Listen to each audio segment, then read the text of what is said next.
une manne. Dans la Bible, Dieu leur a donné une manne, le pain qui est descendu du ciel. Mais la manne avait une date d'expiration de 24 heures. Après 24 heures, la manne pourrissait directement. La manne était un aliment spirituel, mais qui avait une apparence physique, comme la Sainte Seine. Mais la manne avait un délai de 24 heures. Après 24 heures, la manne va pourrir. Mais il y avait une manne qu'on avait prise. Puisque la manne était venue du ciel, ils ont créé un environnement céleste dans l'arche de l'alliance, là où le ciel rencontrait la terre, la gloire de Dieu descendait. Ils ont pris un aliment céleste, ils ont mis ça à l'intérieur. Des années et des années, des siècles et des siècles, cette manne n'avait jamais pourri. Pourquoi? Ce qui vient du ciel a besoin du ciel pour survivre. C'est pourquoi l'apôtre Paul écrit dans Colossiens chapitre 3 verset 1: si vous êtes donc ressuscité avec Christ, désirez donc les choses dans... Oh mon Dieu, mon Dieu, mon Dieu. Ton esprit a besoin de l'environnement, de la présence de Dieu pour grandir.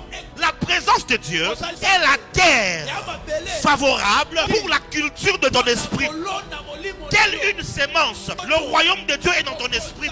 Elle a besoin d'une terre. Cette terre-là s'appelle la présence de Dieu. Cette terre-là s'appelle Christ. Quand tu passes le temps dans sa présence, écoute-moi, la présence de Dieu, c'est la survie de ton esprit.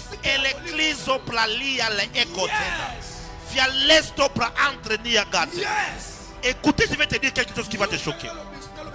Il est possible de beaucoup prier sans être dans la présence de Dieu. Et être dans la présence de Dieu ne veut pas forcément dire prier.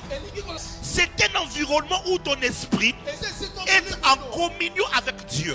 C'est un état de conscience où tu réalises que Christ est avec toi. Christ, il vit en toi. Il t'environne. Et tu es conscient de sa présence. Quand je prends sa parole, je parle avec Christ. Je converse avec lui.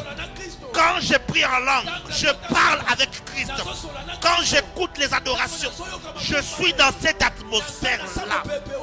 Si tu es dans cette atmosphère, ton esprit est comme la manne dans l'arche de l'alliance.